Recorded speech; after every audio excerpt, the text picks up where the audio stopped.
ABC Actu. ABC Actu, c'est l'essentiel de l'information. ABC Actu, c'est la politique, l'économie, le social, la culture, la religion, la science, la technologie, le développement et les divers. ABC Actu, l'essentiel de l'information pour vous, FM Prêt.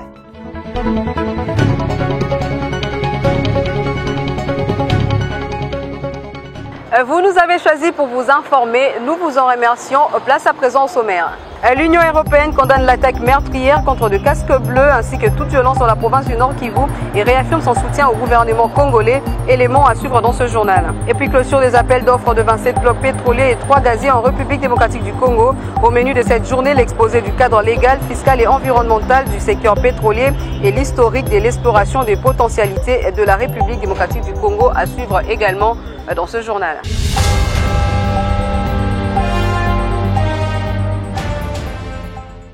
Ouvrons donc ce journal avec le Premier ministre Jean-Michel Sama Lukonde qui a reçu dans son cabinet de travail le nouveau président de la Cour constitutionnelle, Dieudonné Kamuleta. Le haut juge de cette juridiction était venu discuter avec le chef de l'exécutif dans le cadre normal des échanges entre institutions. Rappelons que le juge Dieudonné Kamuleta Badibanga a été élu président de la Cour constitutionnelle le mardi 21 juin 2022 par ses pairs à l'issue d'une assemblée plénière élective.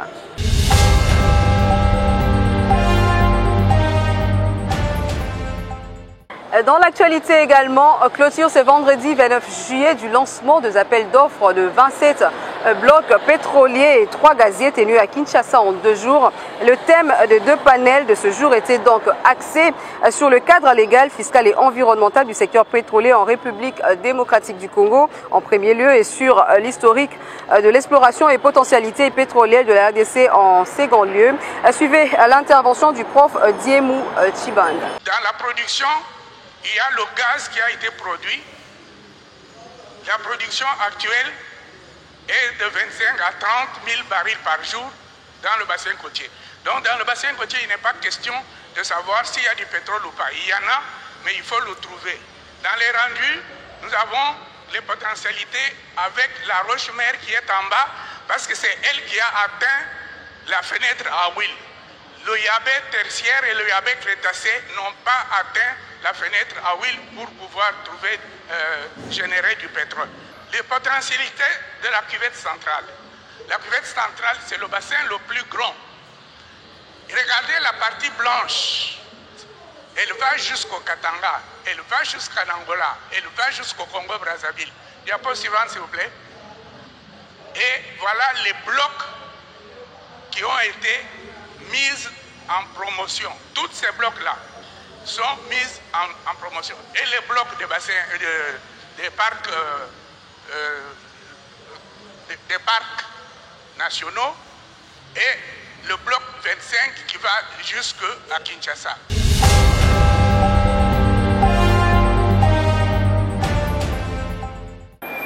Je l'ai annoncé au sommaire, le manifestation anti-MONUSCO à l'est du pays, dans la province du Nord Kivu, ont occasionné la mort des 2 policiers indiens et un militaire marocain et blessé un policier égyptien.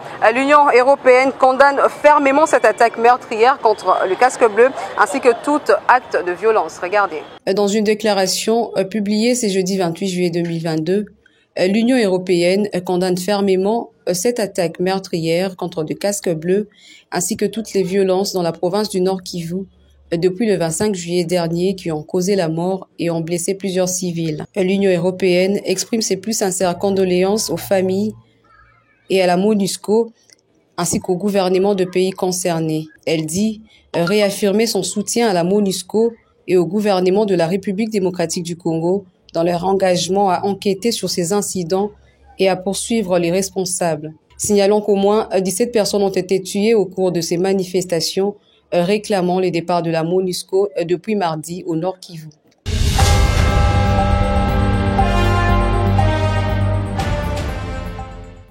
Changeons de chapitre à présent, le ressortissant de la localité Nambelo Loyembe dans le Sankourou crie déjà à la victoire de Félix-Antoine Tshisekedi à la présidentielle de 2023. Ils l'ont dit au cours d'une journée d'échange organisée dans la salle VIP Pax à Kasavubu sous le leadership de l'honorable Jean-Charles Okoto Lolakombe. Suivez donc ces reportages de Thierry Kassongo.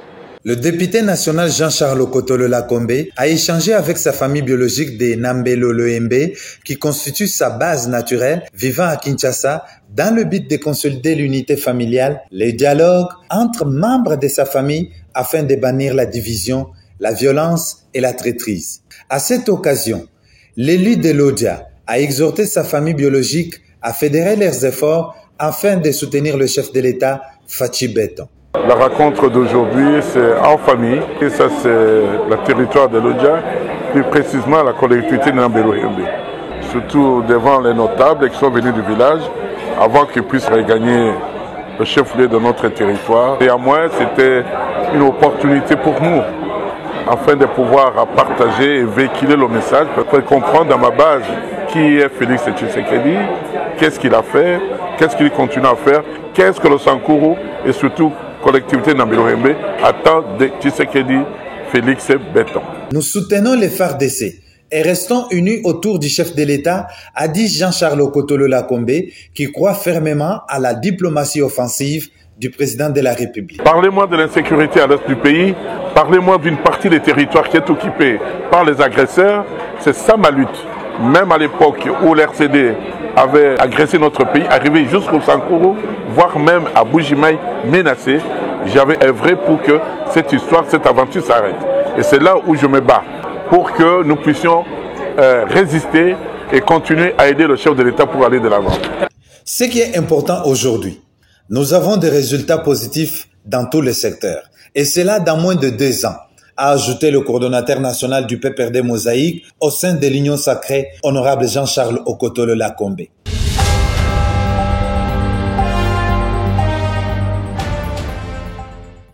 Dans une interview exclusive accordée à votre magazine ce vendredi 29 juillet 2022, Guy Richard Malongo, secrétaire général de l'AFDC, estime que le propos de l'autorité morale Bahati Lukwebo lors de son passage dans l'est du pays n'ont rien à voir avec la colère de la population qui réclame le départ de la MONUSCO.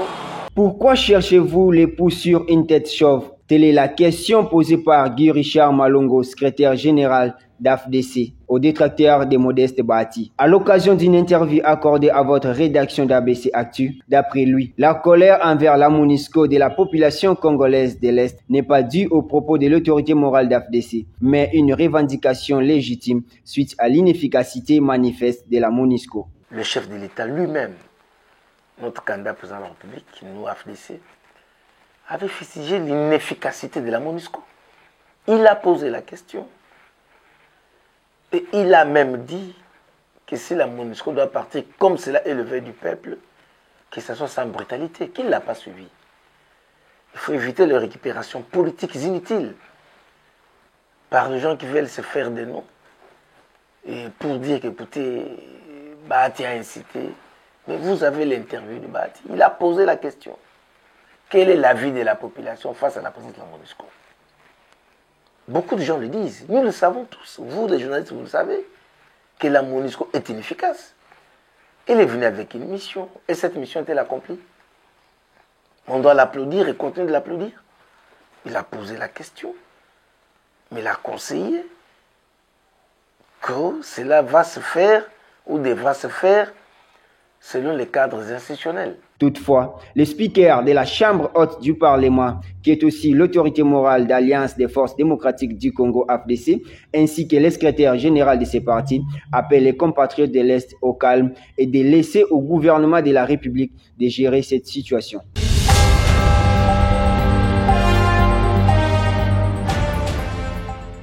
Autre chose à présent, l'honorable princesse Dominique Mounongo Inamizi continue avec sa tournée dans le territoire de Lubudi, dans la province de Lualaba. L'élu de Lubudi était devant sa base pour recueillir le desiderata à présenter à la session de septembre prochain. Regardez. L'impraticabilité aiguë de la route Lubudi-Bouillofoué n'a pas altéré l'enthousiasme et la détermination de l'honorable princesse Dominique Munongo Inamizi à rencontrer sa base dans le cadre de sa tournée des vacances parlementaires. Bouillofoué est sous les charmes de celle qui porte haut l'espoir du territoire de Lubudi. Un accueil digne a été réservé à l'Aïna Nfomo. Présentation des civilités ou notabilités locales et dans son escarcelle des présents pour ses électeurs. La députée nationale s'est par la suite entretenue avec la population locale. La problématique d'approvisionnement en eau potable, la réhabilitation d'un centre de santé et la dotation d'une banque de sang, l'impraticabilité de la route, des problèmes qui rongent au quotidien ses électeurs. La femme, à la force du poignet, s'est personnellement investie pour que dans les jours qui suivent, Bouillofoué soit doté de puits d'eau.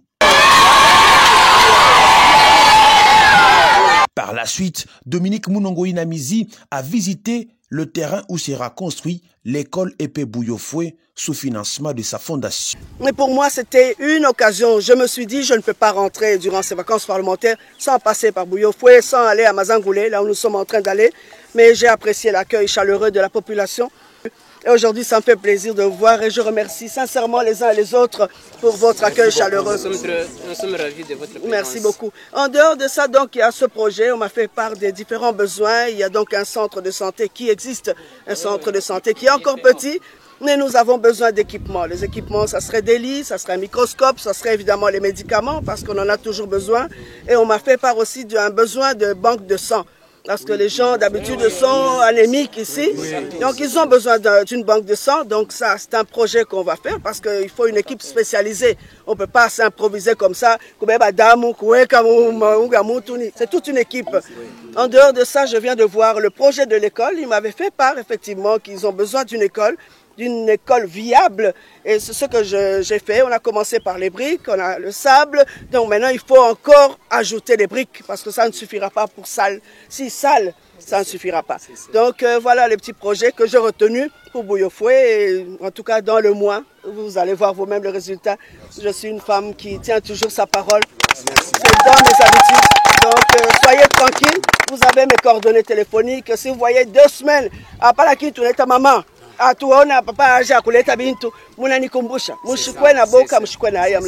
le village Bouillofoué a constitué la deuxième étape importante de sa tournée dans son fief électoral.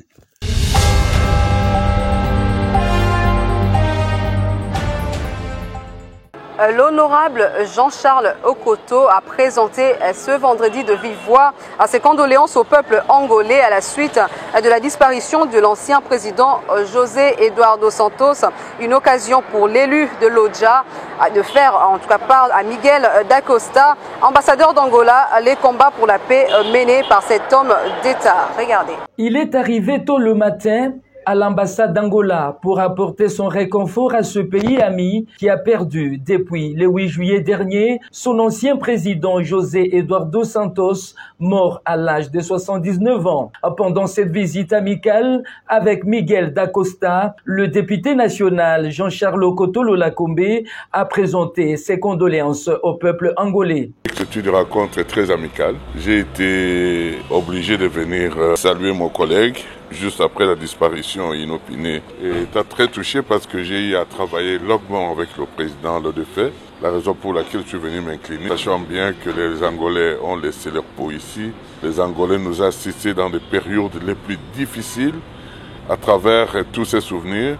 Je me suis dit, je ne peux pas garder un œuf sur la langue. J'ai essayé un peu de renforcer les relations bilatérales entre le Congo et l'Angola, d'aider le chef de l'État dans son offensive diplomatique. L'élu de l'Odja n'a pas manqué de reconnaître le bienfait de cet ancien président qui s'est investi pendant plusieurs années pour la paix en Afrique et en RDC en particulier. Dos Santos, c'est presque mon papa d'ailleurs. La photo la témoigne, reconnaissance et l'attachement qu'il avait vis-à-vis de moi. Parce que là, le jour où il est arrivé à Kinshasa, c'était sur l'invitation des musées pour le remercier de l'assistance du peuple angolais et du gouvernement angolais. Et c'est moi qui étais au centre pour pouvoir sauver d'abord l'aéroport de Njili et en même temps libérer Kitona et le Bas-Congo en général. Le coordonnateur national du PPRD Mosaïque au sein de l'Union Sacrée a fait part de sa profonde douleur à la suite du décès de cet homme d'État.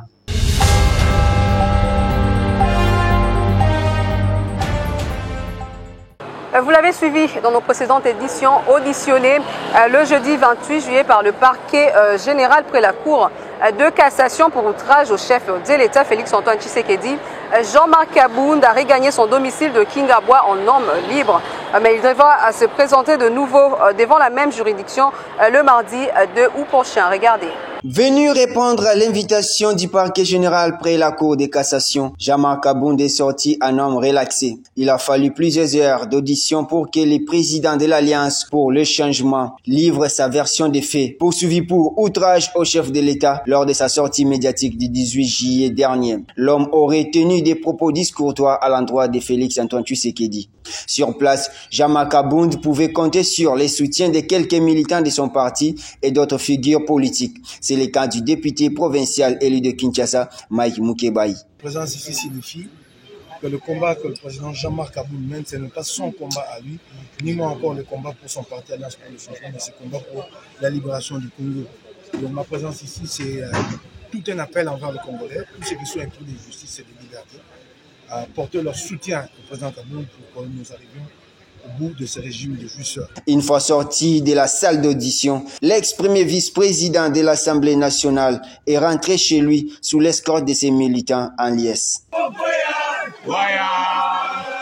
Retenez que le mardi 2 août prochain, il devra une fois de plus se présenter devant les juges du parquet général près la Cour de cassation.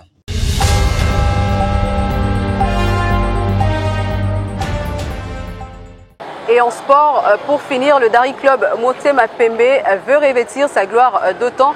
C'est donc l'objectif du nouveau comité Paul Kazembele. C'était lors d'une conférence de presse tenue le 28 juillet que le nouveau secrétaire général et le nouveau manager du club Immaculé ont prononcé devant le professionnel de médias. Regardez. L'heure du renouveau a-t-elle sonné? C'est du moins ce qu'on attend voir du nouveau comité du Dari Club Motema Pembe. De nouveaux objectifs, des ambitions bien fixées, comme nous les rencontre le nouveau secrétaire général des Immaculés. Il était question de redynamiser le club, de restructurer le club, de booster le club vers des horizons meilleurs. Nous avons des ambitions, nous avons des projets et ces projets nécessitent l'accompagnement des hommes.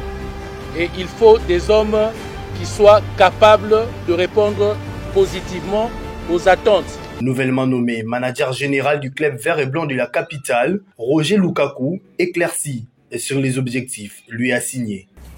L'équipe a d'ambition.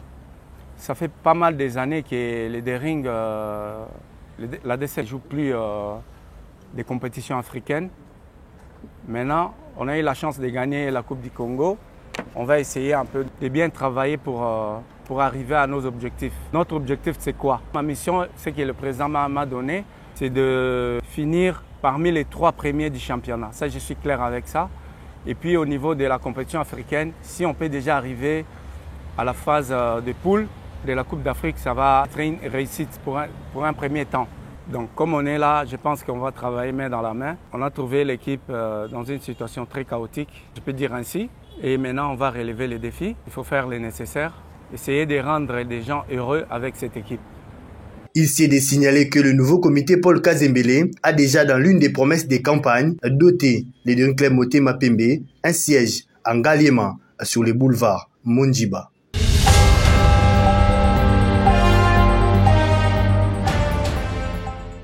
C'est en sport que nous bouclons avec cette session d'information, mais avant, prenons le rappel de titres. L'Union européenne condamne l'attaque meurtrière contre des casques bleus ainsi que toute violence dans la province du Nord Kivu et réaffirme son soutien au gouvernement congolais. Vous l'avez suivi au cours de ce journal. Et puis clôture des appels d'offres de 27 blocs pétroliers et 3 d'Asie en République démocratique du Congo. Au menu de cette journée, l'exposé du cadre légal, fiscal et environnemental du secteur pétrolier et l'historique de l'exploration et potentialité de la RDC. Vous l'avez également suivi au cours de cette édition du journal. Ce numéro est complètement terminé. Merci à tous de l'avoir suivi. Au revoir.